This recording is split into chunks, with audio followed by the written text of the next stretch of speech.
How far would you go for sentimental art?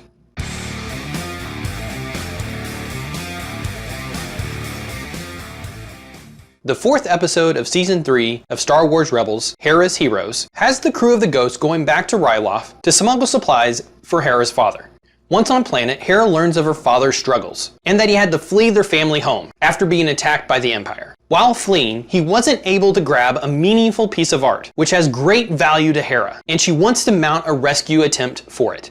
This is the first episode of the year that I haven't fully loved. The character moments in the episode for Thrawn are fantastic, but the actual story which highlight the moments seem a little weak and forced. The main plot of the episode doesn't really mesh well with Hera's established character traits.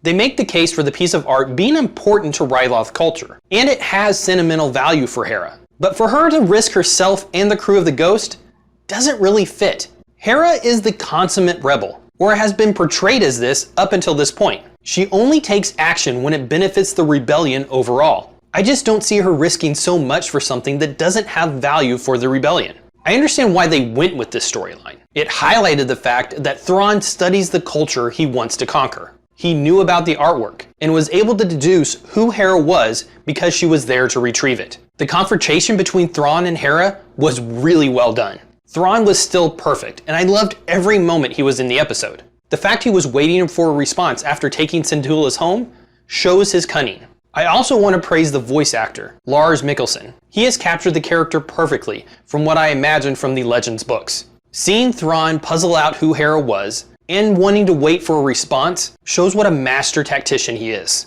He gave up a pawn to draw the rebels into a trap. His machinations were the saving grace of an episode whose story left something to be desired. This was the troubling aspect of the episode. They really didn't need to force in the artwork aspect of the episode. I would have much preferred to see Hera and her dad just try to retake their family home, because the house had strategic and symbolic significance to the rebels on Ryloth. Then during the mission, Hera goes off to make sure she gets the artwork. Even better would have Ezra or another member of the crew to go off and try to retrieve it for her. They are the ones that usually go off half-cocked and don't really think about the overall rebellion.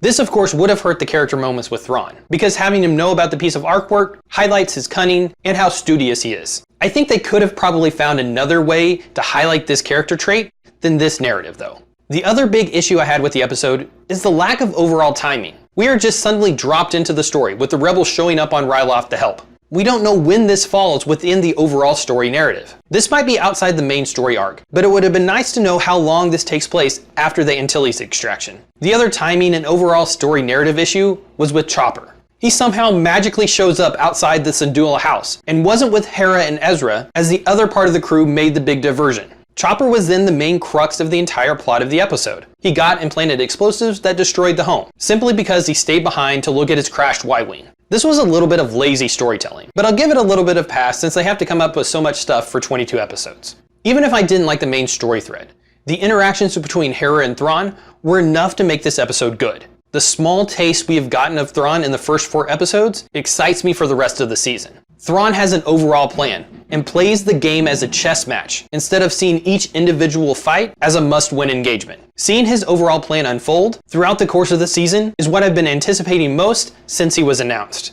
While I found this episode to be the weakest of the season, it is still teeming with possibilities. What did you think of the episode? Did you think the main story thread was weak like me, or did you like it? Did you like the character moments that Thrawn and Hera had with each other, or some they had individually? Comment and let me know. Like, share, subscribe, and all that fun stuff. Thanks for watching.